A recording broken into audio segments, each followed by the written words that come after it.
Vous trouvez pas que ça fait longtemps qu'on n'a pas cousu ensemble? Alors prenez votre café et c'est parti.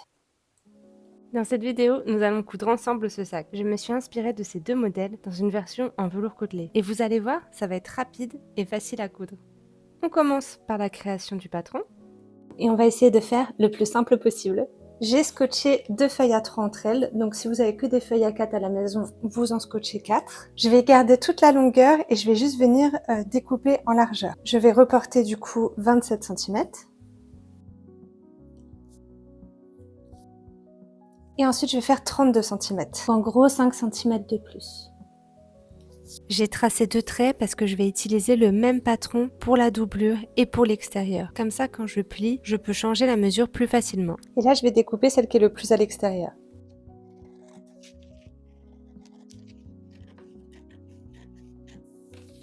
Et ici, je vais plier.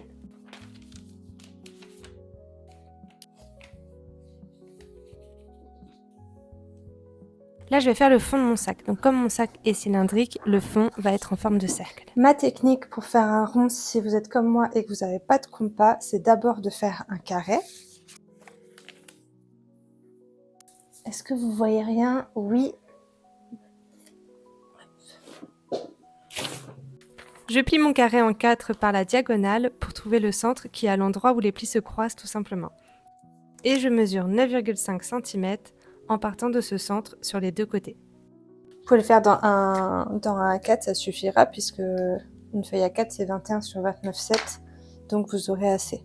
J'entoure une épingle d'une ficelle fine, je plante mon épingle au milieu de mon carré à l'endroit où les plis se croisent et à l'aide de mon crayon, je viens tracer un arc de cercle. Et grâce à l'épingle, ça va vraiment suivre le rayon que je lui ai donné. Donc 9,5 cm, puis j'ai replié en 4 comme ça je m'embête pas trop et je découpe.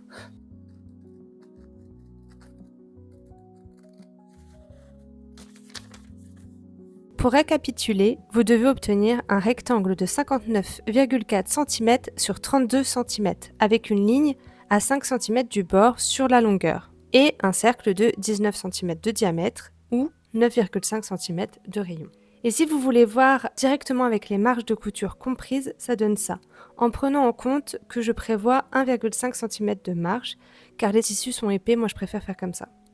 La deuxième étape, c'est la découpe des tissus. Pour la découpe, on va commencer par le tissu extérieur. J'ai choisi un joli velours côtelé vert kaki. Si vous avez un chat, il peut évidemment servir de poids pour tenir le tissu, n'est-ce pas, monsieur? Là, j'utilise mon patron en entier, donc il est déplié. Et comme je le disais tout à l'heure, je prévois 1,5 cm de marge de couture parce que mes tissus sont épais. Je découpe ma forme rectangle et ma forme ronde. Pour le cercle, je préfère tracer la forme avec un stylo friction au préalable. Je trouve ça plus facile et je n'ai pas besoin de faire attention à ce que mon tissu reste bien à plat quand je découpe. Et ça s'efface d'un coup de chaleur au fer à repasser.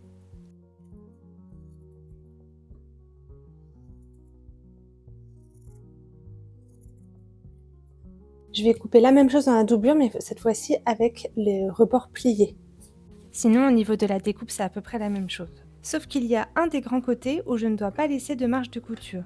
Là, vous voyez peut-être à l'image, j'ai prévu une marge de couture partout, mais je me suis trompée et vous verrez plus loin dans la vidéo que j'ai dû recouper. Donc ne faites pas la même erreur que moi et laissez bien un des côtés sans marge de couture.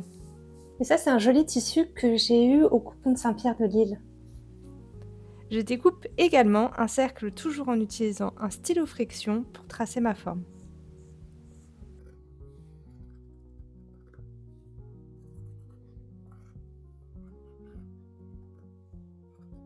Après, je m'attaque à la watine. Je me sers des pièces de la doublure pour reporter les mesures en laissant 3-4 cm de marge tout autour. Je prends toujours un peu de marge quand j'utilise de la watine, sinon ça peut bouger quand je fais ma couture et c'est assez galère.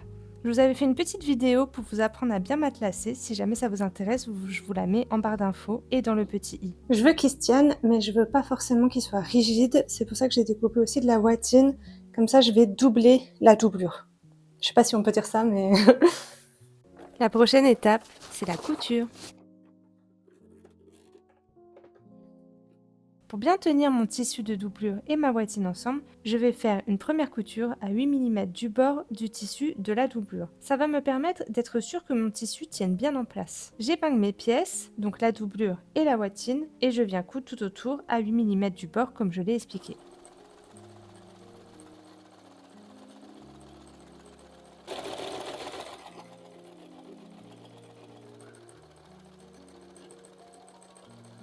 Maintenant que je sais que tout est bien en place, je vais découper tout ce qui dépasse et ensuite je vais passer un coup de fer pour mettre en forme. Je garde bien évidemment toutes mes chutes de bottine pour faire du rembourrage plus tard.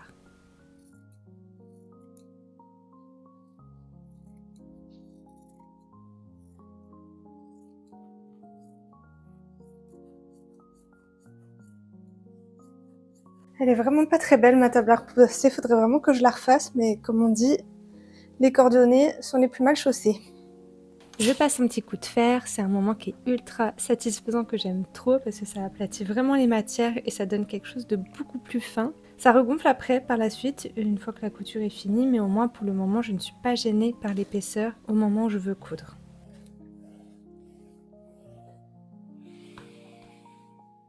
Regardez comme ça s'est affiné, c'est impressionnant.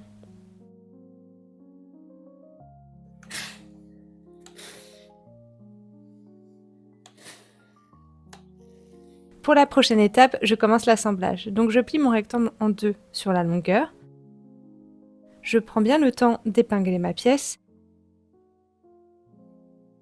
et je couds à 1,5 cm du bord. Je n'oublie pas d'ouvrir mes coutures avec le fer. Alors du côté de la bottine, va falloir faire doucement pour ne pas la brûler, mais du côté du coton, on peut y aller franco. Ensuite, on va ajouter la pièce ronde. Il suffit d'épingler tout doucement les deux pièces ensemble pour former l'arrondi. Quand les pièces sont bien épinglées ensemble, je fais ma couture à 1,5 cm du bord. Et surtout, je prends bien mon temps pour faire un joli arrondi.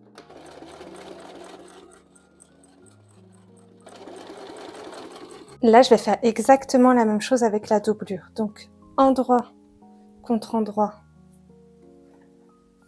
je vais coudre ici et ensuite je vais l'accrocher avec le fond.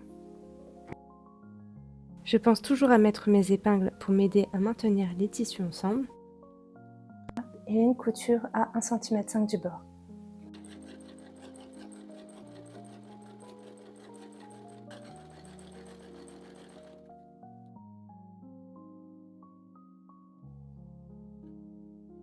Et là, vraiment, surtout, à cette étape-là, il faut vraiment mettre énormément d'épingles. Ça va vraiment vous aider.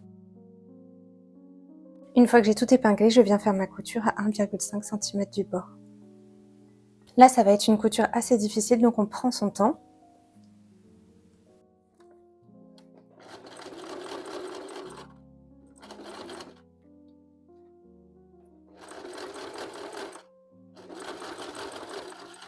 Et enfin, je retourne toute ma couture extérieure. Et je vais couper un petit peu ici parce que tout à l'heure je me suis trompée, j'ai laissé des marges de couture, mais en fait de ce côté-là, fallait pas en laisser. Donc je vais couper un bon centimètre et demi, voire 2 cm.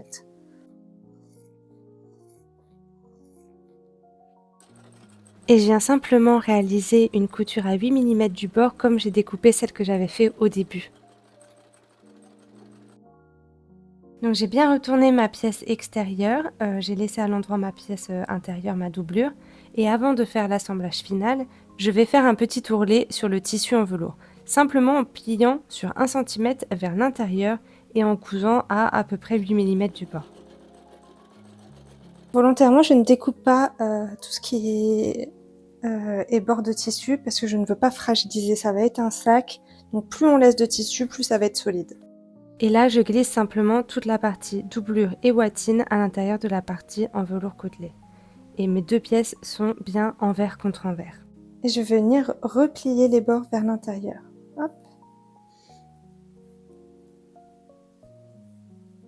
Comme mes couches de tissu commençaient à devenir vraiment épaisses, je me suis servi de pince à linge pour bien maintenir mes tissus ensemble. C'est une petite astuce que je vous donne parce que à ce moment-là, c'est vraiment plus possible d'épingler.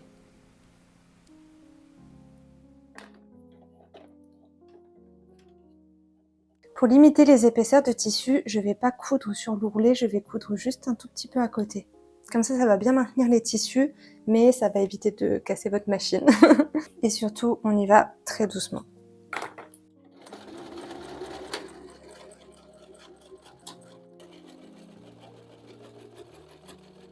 Donc là, on va poser des œillets. J'en ai déjà mis 4 parce que je voulais voir comment faire.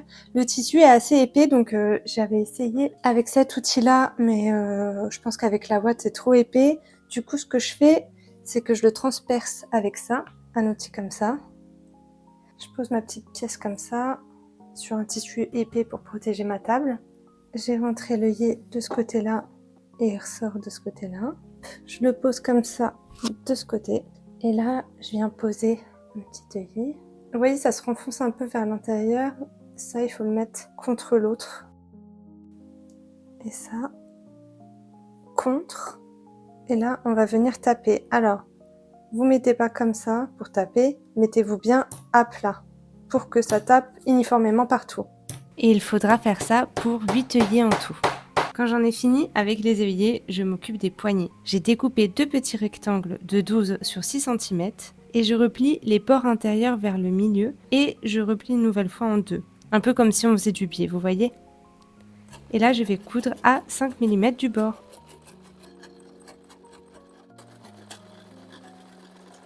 Donc en gros, ce que je veux que ça fasse, c'est un petit effet. Vous voyez, ça fait une petite bourse. Je vais passer d'abord ma corde jusqu'à ce que je mette une poignée. Donc vous voyez là, j'ai rentré la corde, elle ressort ici, elle re-rentre et elle ressort ici, et là je vais mettre une poignée.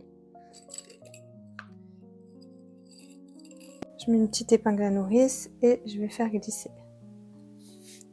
Ah, là je vais rentrer dans ma deuxième poignée. Vous voyez ce que j'ai fait, hein? Je suis rentrée une fois, je suis ressortie, je suis rentrée, je suis ressortie, j'ai mis la poignée. Je suis rentrée, je suis ressortie, je suis rentrée, je suis ressortie. Et là, du coup, je vais mettre la deuxième poignée. J'assemble mes 2 bouts de corde avec une couture pour éviter de faire un nœud qui serait trop épais et qui se verrait à travers la poignée.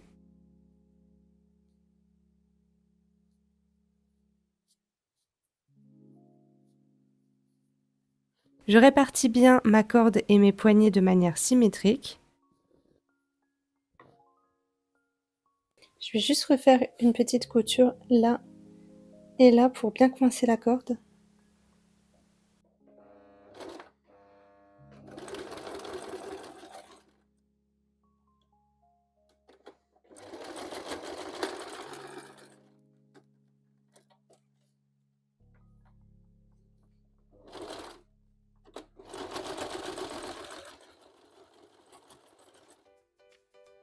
Et voilà un joli sac que vous pouvez coudre en une petite après-midi. Et si vous avez aimé ce tuto, n'hésitez pas à me le dire et pensez à vous abonner pour plus de tutos couture. Et on se dit à bientôt!